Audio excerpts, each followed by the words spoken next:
ഇന്നലെ നമ്മൾ ചെയ്ത റെഡ് ക്ലോ ക്രേഫിഷുകളുടെ വീഡിയോയുടെ അവസാനം ഞാൻ പറഞ്ഞിട്ടുണ്ടായിരുന്നു നമ്മുടെ അലിഗേറ്റർക്കാർ ഡെഡായി പോയി എന്നുള്ള കാര്യം. അപ്പോൾ ആ ഒരു വീഡിയോ ഇന്ന് അപ്ലോഡ് ചെയ്യാമെന്നാണ് ഞാൻ പറഞ്ഞിട്ടുണ്ടായിരുന്നത്. ഇതാണ് ആ വീഡിയോ. നല്ല രീതിയിൽ ഫുഡ് കാര്യങ്ങളൊക്കെ കഴിച്ചുകൊണ്ടിരുന്നതാണ്. പെട്ടെന്ന് ഇത് ഫുഡ് എടുക്കുന്നത് നിർത്തി.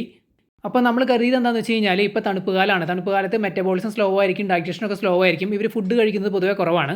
അപ്പോൾ അതിൻ്റെ ആയിരിക്കും എന്നാണ് നമ്മൾ വിചാരിച്ചത്. അങ്ങനെ ഇത് ഡെഡായി പോയ ദിവസം ഇത് ഒരു ഉച്ചയ്ക്ക് ശേഷമാണ് ഡെഡായി പോകുന്നത്. രാവിലെ വരുമ്പോൾ ഇത് ആവശ്യ നിലയിൽ നിൽക്കുകയാണ്. അപ്പോൾ നമ്മൾ പെട്ടെന്ന് ഒരു 30% വെള്ളം മാറ്റി കൊടുത്ത് വെള്ളത്തിൽ എയറേഷനും കാര്യങ്ങളൊക്കെ കൊടുത്ത് ചെറിയ രീതിയിൽ സോൾട്ടും ആഡ് ചെയ്ത് കൊടുത്തു. ഇങ്ങനെ നമ്മൾ മുമ്പ് ഒരു പ്രാവശ്യം ഇതിനെ സേവ് ചെയ്തിട്ടുള്ളതാണ്. എനിക്ക് തോന്നുന്നു ഒരു 1.5 മാസം മുമ്പ് നമ്മളൊരു വീഡിയോ ഇട്ടിട്ടുണ്ടായിരുന്നു. ഇത് ഓൾമോസ്റ്റ് ഡെഡായ പോലെ ആയതായിരുന്നു. അന്ന് ഇതേ ഇഷ്യൂ തന്നെയാണ് ഉണ്ടായത്. ഇത് പെട്ടെന്ന് ഫുഡ് എടുക്കുന്നത് നിർത്തി. പിന്നെ നമ്മൾ പിറ്റേ ദിവസം രാവിലെ വരുമ്പോൾ ഇത് വളരെ ടയേർഡായിട്ട് നിൽക്കുന്നതാണ് നമ്മൾ കാണുന്നത്. എന്നിട്ട് അന്ന് ഞാൻ ഇതിനെ തലനാരിഴയ്ക്ക് സേവ് ചെയ്ത് കൊണ്ടുവന്നതാണ്. അന്ന് ഞാൻ വീഡിയോ ഒക്കെ ഇട്ടിട്ടുണ്ടായിരുന്നു. നമ്മുടെ വീഡിയോസ് എല്ലാം കാണുന്നവരാണെന്നുണ്ടെങ്കിൽ ആ വീഡിയോ നിങ്ങൾ ഓൾറെഡി കണ്ടിട്ടുണ്ടായിരിക്കും. അങ്ങനെ നമ്മളിതിനെ സേവ് ചെയ്തിട്ട് ഇപ്പോൾ കുറേ നാളായിട്ടുണ്ട്. ഇപ്പോൾ വീണ്ടും ആ സെയിം ഇഷ്യൂ തന്നെയാണ് വന്നത്. പക്ഷേ അന്നത്തെ ആ ഇഷ്യൂ ആണോ എന്ന് നമുക്കറിയില്ല. ഇതിപ്പോൾ തണുപ്പിൻ്റെ ആണോ വേറെ എന്തെങ്കിലും ഇൻറ്റേർണലായിട്ട് എന്തെങ്കിലും ഇൻഫെക്ഷൻ കാര്യങ്ങളൊക്കെ വന്നിട്ടുണ്ടോ എന്നുള്ളത് നമുക്കറിയില്ല. എക്സ്റ്റേണലി ഞാൻ പുറമേ ഫിസിക്കലി നോക്കിയപ്പോൾ ഇതിന് യാതൊരു ഇഷ്യൂസും കാര്യങ്ങളൊന്നും ഇല്ല. ഓൾറെഡി നല്ല അടിപൊളിയായിട്ട് ഫുഡൊക്കെ കഴിച്ച് നല്ല ഹെൽത്തി ആയിട്ട് നിന്നിരുന്നതാണ്. പെട്ടെന്നാണ് ഈ ഒരു പ്രോബ്ലം വന്നത്. ഫിസിക്കലി ഞാൻ ചെക്ക് ചെയ്തിരുന്നു എന്തെങ്കിലും വേറെ അതായത് പാരസൈറ്റിക് ആയിട്ടുള്ള എന്തെങ്കിലും ഇഷ്യൂസോ അല്ലെങ്കിൽ ഫംഗസ് പോലെ എന്തെങ്കിലുമൊക്കെ ഉണ്ടെന്ന് ഒരു സംഭവവും ഇല്ല. നിങ്ങൾക്ക് കാണുമ്പോൾ തന്നെ മനസ്സിലാവും ബോഡി നല്ല പെർഫെക്റ്റ് ആയിട്ടാണ് ഇരിക്കുന്നത്. അപ്പോൾ ഞാൻ രാവിലെ വന്ന് നോക്കുമ്പോൾ ഇത് ടയേർഡായി നിൽക്കുന്നത് കണ്ടിട്ടാണ് നമ്മൾ ചെറിയ വാട്ടർ ചേഞ്ചും കാര്യങ്ങളൊക്കെ കൊടുക്കുന്നത്. അത് കഴിഞ്ഞ് എനിക്ക് തോന്നുന്നു ഒരു മണിക്കൂർ കഴിഞ്ഞ് വന്ന് നോക്കിയപ്പോൾ ഇത് ഓൾറെഡി ഡെഡായിട്ടുണ്ടായിരുന്നു. ആ സമയത്ത് നിങ്ങളെ കാണിക്കാൻ വേണ്ടിയിട്ട് പെട്ടെന്ന് എടുത്തൊരു ഷോർട്ട് ക്ലിപ്പാണ്. അപ്പോൾ ഇതാണ് നമ്മുടെ അലിഗേറ്റർക്കാരന് സംഭവിച്ചത്. അപ്പോൾ നമുക്ക് ഈ ഒരു പീസ് നഷ്ടപ്പെട്ടിരിക്കുകയാണ്. നമ്മൾ ഈ ഒരു മീനിനെ വീണ്ടും വാങ്ങാനായിട്ട് പ്ലാൻ ചെയ്തിട്ടുണ്ട്. പക്ഷേ ഇപ്പോഴല്ല, കുറച്ച് കഴിഞ്ഞിട്ട്.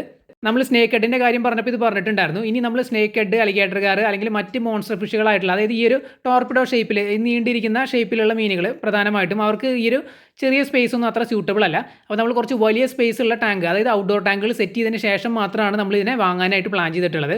ഈ പറഞ്ഞ മീനുകളെല്ലാം ഏത് ഷേപ്പിലുള്ള ടാങ്കുകളാണ് ഏത് സൈസിലുള്ളതെന്നൊക്കെ നമ്മൾ ഓൾറെഡി പ്ലാൻ ചെയ്തിട്ടുണ്ട്. ഈ ടാങ്കുകൾ സെറ്റ് ചെയ്യാനായിട്ട് നമുക്ക് കുറച്ച് സമയം ആവശ്യമാണ്. എന്തുകൊണ്ടാണെന്ന് വെച്ച് കഴിഞ്ഞാൽ ലൊക്കേഷൻ്റെ പ്രോബ്ലമാണ്, തെങ്ങും കാര്യങ്ങളൊക്കെ നിൽക്കുന്നുണ്ട്. അപ്പോൾ നമ്മൾ ഈ പറഞ്ഞ ഔട്ട്ഡോർ ടാങ്കുകളൊക്കെ സെറ്റ് ചെയ്തതിന് ശേഷമായിരിക്കും ഈ പറഞ്ഞ മീനുകളൊക്കെ നമ്മൾ വീണ്ടും വാങ്ങുന്നത്. അപ്പോൾ ആ ഒരു സമയത്തിനുള്ളിൽ ഏതൊക്കെ മീനുകളെയാണ് നമ്മൾ വാങ്ങാനായിട്ട് പ്ലാൻ ചെയ്തേക്കണമെന്ന് വെച്ച് കഴിഞ്ഞാൽ ഇതുപോലുള്ള ചെറിയ സ്പേസുകളിൽ, കാരണം നമ്മുടെ ടെറസിൻ്റെ മുകളിലൊക്കെ നമ്മൾ യൂസ് ചെയ്യുന്നത് ഇതുപോലുള്ള ബ്ലൂ ക്രേറ്റുകളും ടബുകളും ബക്കറ്റുകളൊക്കെയാണ്.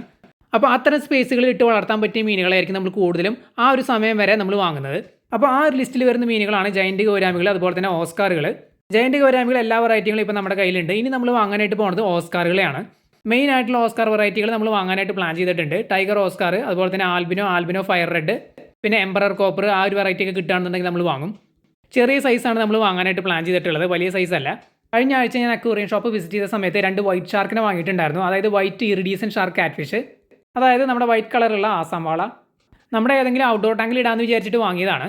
താൽക്കാലികമായിട്ട് ആ 2 എണ്ണത്തിനെയും ഞാൻ ഈ കാണുന്ന ബ്ലൂ ക്രേറ്റിലാണ് ഇപ്പോൾ ഇട്ടിട്ടുള്ളത്. അടുത്ത 2 ദിവസത്തിനുള്ളിൽ ഞാൻ വീഡിയോ അപ്ലോഡ് ചെയ്യാം. എന്തെങ്കിലും ഡൗട്ട് ഉണ്ടെങ്കിൽ കമൻറ്റ് ചെയ്ത് ചോദിക്കുക, നമ്മൾ തീർച്ചയായിട്ടും റിപ്ലൈ തരുന്നതായിരിക്കും.